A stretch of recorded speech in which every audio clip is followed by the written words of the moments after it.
Namun gua akan berikan trik-triknya, galbainya bagaimana walaupun jumlah nominal lu besar ya bro, 30 juta. Yang menonton video ini sampai selesai pasti lu bakalan tidur nyenyak.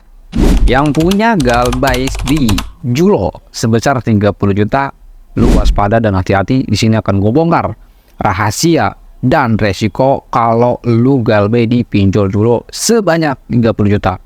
Kalau lu nggak paham, nggak ngerti, habislah kau. Kalau lu nggak ngerti, ya lu bakalan mengalami resiko yang terberat dalam kehidupan Anda. Di sini kan gue bahas terjadi kepada pengikut gue, dia galbay di Julo sebanyak 30 juta rupiah dan dia minta tolong perhatikan ini baik-baik agar teman-teman yang menonton video ini tidak menyesal di kemudian hari setelah teman-teman galbay di Julo sebanyak 30 juta rupiah. Oke, kita akan masuk saja ke dalam pembahasannya.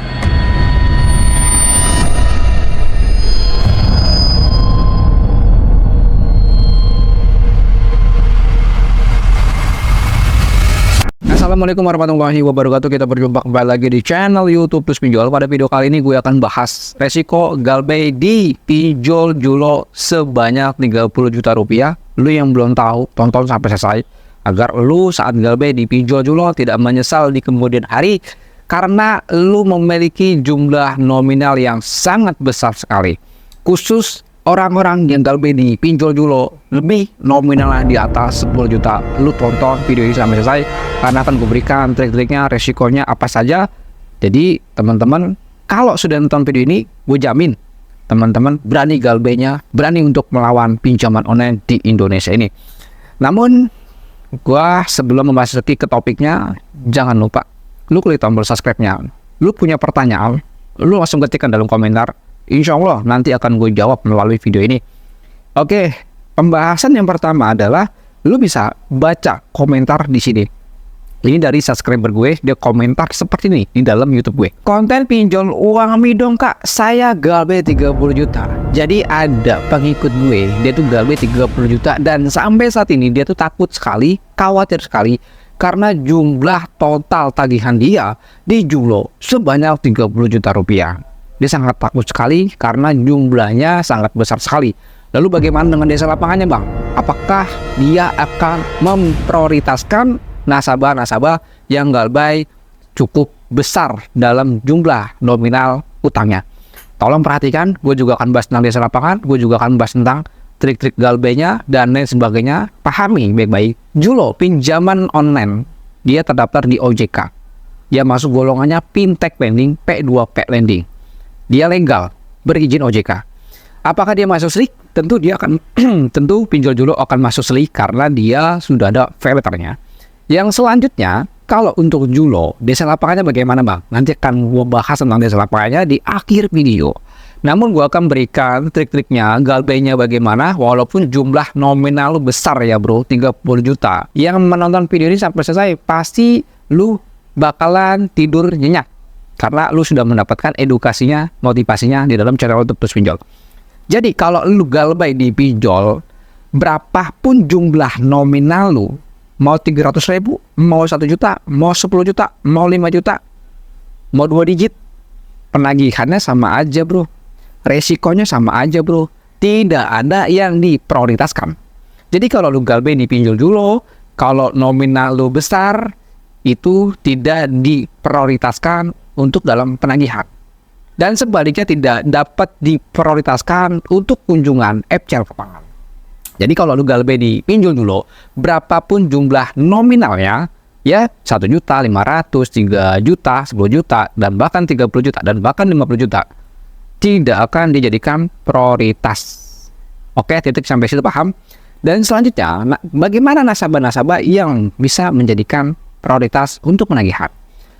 DC Pinjol akan melakukan prioritas penagihan kepada nasabah-nasabah yang takut, nasabah-nasabah yang memiliki mental tempe, nasabah-nasabah yang gaptek dengan pinjaman online, nasabah-nasabah yang tidak paham dengan pinjaman online apalagi peraturan dalam penagihan. Itulah nasabah-nasabah yang diprioritaskan. Kenapa bisa seperti itu? Karena DC itu mengejar target. Jadi DC itu mengejar target mungkin dalam waktu seminggu. Dia harus mendapatkan keuntungan atau pengembalian uang dari utangnya. Jadi dari situ sudah paham, dia akan memprioritaskan nasabah-nasabah yang takut dengan teror pinjol. Karena nasabah-nasabah pinjol di Julo ini banyak sekali. Coba lu cek saja di Play Store berapa jumlah orang yang sudah download Julo. Dari situ sudah kelihatan. Lalu penagihannya di pinjol Julo untuk DC-nya mungkin sekitar berapa sih? 1.000 orang kah? 300 orang kah? Sedangkan orang yang galbay ini jutaan orang dong. Orang yang telat ini bisa jutaan. Apakah dia mampu untuk menagih semua? Tentu tidak akan mampu. Makanya dia akan memfilter mana nasabah yang cuek, mana nasabah yang membalas chat DC, mana nasabah yang takut. Ini yang akan dijadikan prioritas. Lalu bagaimana untuk kunjungan DC lapangan bang? Apakah gue galbay 300.000? Apakah gue galbay di 1 juta? Apakah gue galbay di 50 juta? Apakah gue tetap didatengin bang? Walaupun jumlah gue kecil, walaupun jumlah gue besar. Kalau DC dari pinjaman online Julo, tentu jelas sekali mereka sudah ada DC lapangannya. Lalu keberadaannya di mana aja bang untuk Julo? Nah, di sini teman-teman, gue disclaimer lagi untuk info DC lapangan Julo ini ya, gue bukan ngada-ngada, gue bukan orang pinjol, gue bukan nakut-nakutin kalian. Tapi gue ambil informasinya banyak sekali, gue ambil informasinya khususnya orang-orang terdekat gue. Itu kalau untuk DC lapangan Julo sudah ada memang, tapi hanya di wilayah Jabodetabek dan bahkan sudah ada di Jawa Barat. Namun kalau di Julo untuk DC lapangannya belum serajin kayak pinjol Indodana. Ya, kalau Indodana tentu bakalan rajin sekali datanya. Artinya rajin apa tuh bang? Dia pasti bakalan datang kepada rumah nasabah-nasabah yang galbay. Namun kalau di Julo jarang sekali orang didatengin. Walaupun statusnya dia legal, dia sudah ada di lapangannya. Jadi kesimpulannya adalah kalau Anda didatengin berarti Anda sedang apes. Kalau Anda enggak didatengin berarti Anda sedang beruntung. Lalu keberadaannya di mana tuh bang untuk desa lapangan? Untuk keberadaan desa lapangan dari Julo ini yang gue dapatkan informasi yang baru Jabodetabek dan Jawa Barat. Jabodetabek dan Jawa Barat. Ya, dan itu baru sekedar informasi-informasi dari member terdekat gue dan orang terpercaya gue.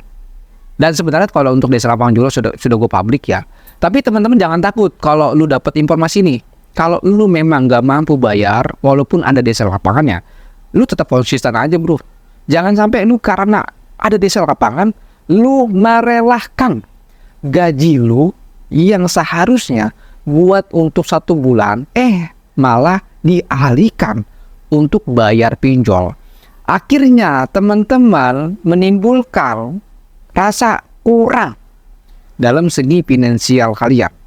Apa yang Anda harus lakukan ketika Anda merasa kurang dalam finansial kalian karena gaji Anda sudah teralihkan untuk bayar pinjol? Ujung-ujungnya teman-teman gali lubang, tutup lubang. Bagaimana caranya agar teman-teman bisa gali lubang? Pasti bakalan teman-teman meminjam uang di tempat kerja atau di koperasi atau di rentenir, dan lebih parahnya lagi kalau teman-teman pinjam ke teman, ke saudara tapi tidak dikembalikan. Ini berdampak buruk dan menambah masalah. Jadi kalau teman-teman mau bayar pinjol, lihat kapasitas Anda. Contoh melihat kapasitas Anda adalah Anda punya income, punya gaji mungkin Anda 5 juta, utang Anda 10 juta. Lebih baik stop pembayaran. Karena di luar jangkauan kapasitas Anda. Jadi kalau teman-teman itu lebih baik gue bisa makan. Jangan sampai gue rela nggak makan. Yang penting utang pinjol gue kebayar. Yang penting sedekah OJK gue ini aman. Nggak apa-apa gue puasa. Berarti ini lu harus dirubah bro. Jangan seperti itu. Resiko dari galbay di Julo, lu tidak akan bisa dipidana. Lu tidak akan bisa diproses ke jalur hukum perdata. Walaupun peraturannya kalau utang piutang bakalan masuk perdata. Tapi kalau dipinjol tidak bro. Kenapa?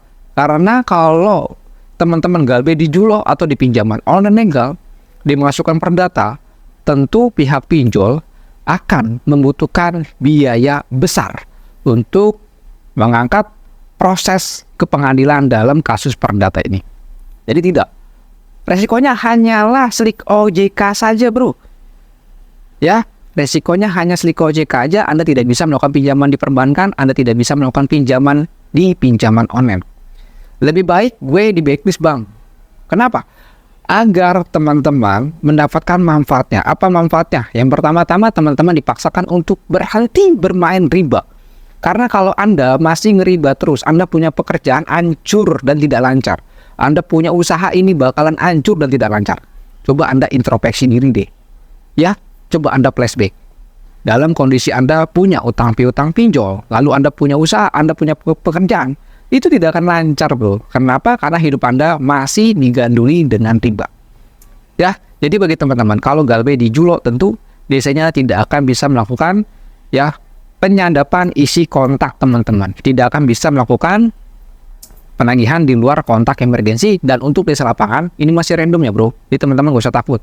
Ya, gak usah takut tentang desa lapangan. Anda jangan selalu mencari info desa lapangan, tapi yang harus Anda lakukan bagaimana cara gue bisa berhadapan sama desa lapangan, bagaimana caranya gue datanya tetap aman, tidak disebar rata, dan tidak keluar keluar. Itu yang teman-teman harus lakukan, dan teman-teman juga harus pelajari peraturan dari pinjaman online yang sudah dikeluarkan oleh OJK.